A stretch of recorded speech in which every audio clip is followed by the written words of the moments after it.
Oke, hari ini kita punya cerita wow, luar biasa.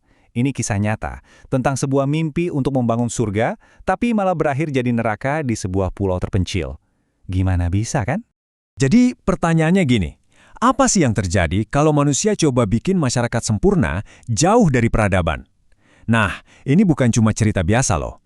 Ini kayak eksperimen sosial yang gagal total. Dan hasilnya benar-benar mengerikan.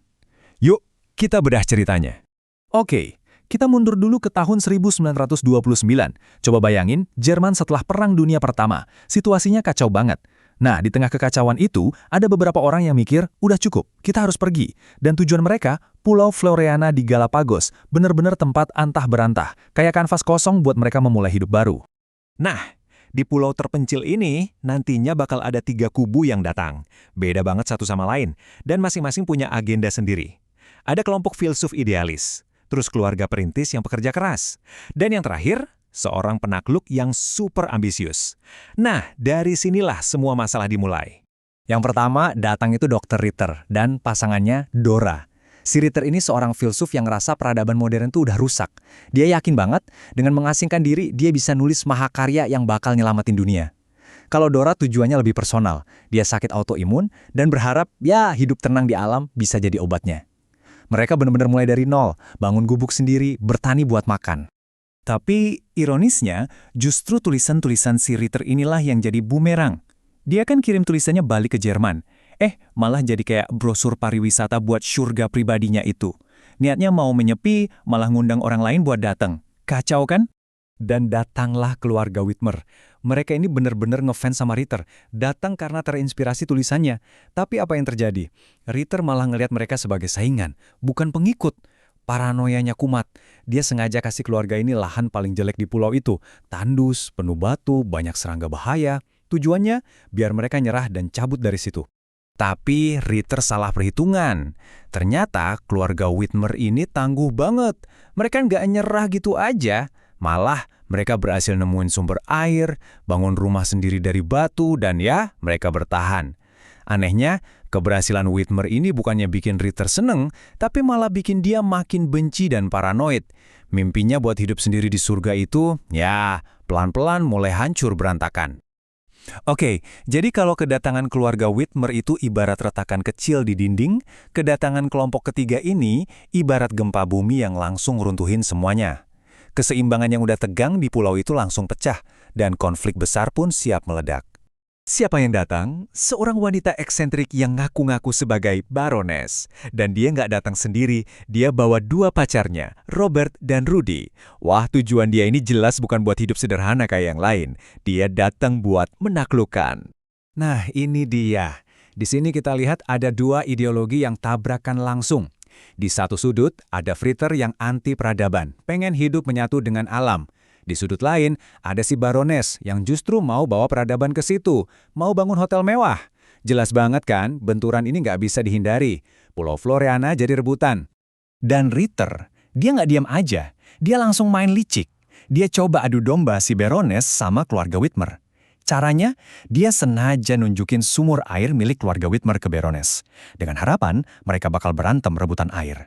Jadi lihat kan, masalahnya bukan cuma karena ada orang baru, tapi orang lama pun ikut manas-manasin suasana. Oke, sekarang kita masuk ke bagian di mana semuanya jadi bener-bener kacau. Yang tadinya cuma cekcok soal ideologi atau saling nggak suka, sekarang skalanya naik. Udah mulai ada maling, pengkhianatan, sampai kekerasan fisik. Ditambah lagi, pulau itu lagi kena musim kemarau parah, jadi sumber daya makin langka dan semua orang makin panik. Di saat situasi lagi panas-panasnya, si Baroness ini ngeluarin kartu asnya. Dan ini bukan senjata biasa. Dia nunjukin surat resmi dari Gubernur Galapagos, yang isinya dia sekarang jadi pemilik sah tanah seluas 2.500 hektar di Floreana. Bayangin, tiba-tiba semua penghuni lain statusnya jadi numpang di tanah dia. Ini sih udah deklarasi perang namanya. Dan dari sini, semuanya berjalan cepat banget. Pertama, Baroness nekat nyuri makanan keluarga Whitmer. Terus, buat ngadu domba, dia nyuruh pacarnya, Rudy, buat bunuh keledai kesayangannya Dora, biar Hans Whitmer yang disalahin. Tapi, rencananya gagal total. Kenapa? Karena si Rudy ini ketakutan, dan akhirnya dia ngaku, dia bocorin semua rencananya. Akhirnya, Para pria yang tadinya musuhan, Ritter, Hans, dan Rudi, mereka semua bersatu buat ngelawan si Baroness. Malam itu mereka menyerbu kemah si Baroness. Terjadilah pertarungan yang brutal. Hans akhirnya membunuh Robert, pacar si Baroness. Dan yang paling mengejutkan, Dr. Ritter, filsuf yang katanya anti kekerasan itu, ngambil senjata dan nembak mati si Baroness. Ya, di titik inilah mimpi surga mereka benar-benar mati. 2 mayat itu mereka buang ke laut. Kalian pikir setelah itu semua jadi damai? Salah besar. Pembunuhan itu justru membuka babak baru yang lebih gelap. Isinya cuma paranoia, saling curiga, dan kematian lagi. Mereka bikin cerita bohong seolah-olah Baroness dan Robert itu pergi berlayar ninggalin pulau. Tapi Margaret Whitmer nggak bisa dibohongin gitu aja. Dia jeli banget. Dia sadar ada satu hal aneh. Buku favorit si Baroness ketinggalan. Margaret tahu nggak mungkin Baroness pergi tanpa buku itu. Nah, dengan bukti kecil ini, dia mulai meracuni pikiran Dora. Dia bisikin Dora, hati-hati, Ritter itu orang berbahaya. Dora, yang emang udah capek dan sekarang ketakutan setengah mati sama Ritter, akhirnya bertindak. Dia sengaja masak daging ayam yang udah busuk dan ngasih itu ke Ritter. Akhirnya, sang filsuf, orang pertama yang datang ke pulau itu dengan mimpi besar, mati. Bukan dibunuh alam, bukan dibunuh musuh, tapi diracuni oleh pasangannya sendiri. Jadi, mari kita rekap hasil akhirnya yang tragis banget. Dari semua orang yang terlibat di awal, cuma keluarga Whitmer yang selamat dan bertahan. Yang lainnya, ada yang hilang misterius, ada yang mati keracunan, ada yang mayatnya ditemuin di tempat jauh. Pulau yang tadinya mau dijadiin sorga, malah penuh sama jejak kematian. Dan yang bikin cerita ini makin gila, misterinya tidak pernah terpecahkan sampai sekarang. Mayat Baroness dan Robert kan nggak pernah ketemu. Terus Dora dan Margaret, 2 orang yang selamat, masing-masing nulis buku, tapi isinya beda total, saling nyalain satu sama lain. Jadi mana cerita yang benar? Nggak ada yang tahu. Kebenarannya ikut terkubur di Floreana. Tapi ada satu fakta terakhir yang mungkin bikin kalian kaget.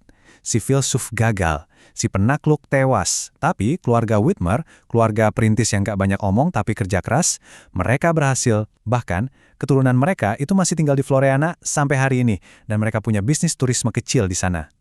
Ini bukti nyata kan, kalau yang paling penting buat bertahan hidup itu bukan ideologi tinggi, tapi ketangguhan.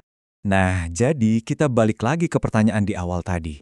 Cerita Floreana ini benar-benar bikin kita mikir ya, apa pulau itu yang bikin mereka jadi jahat?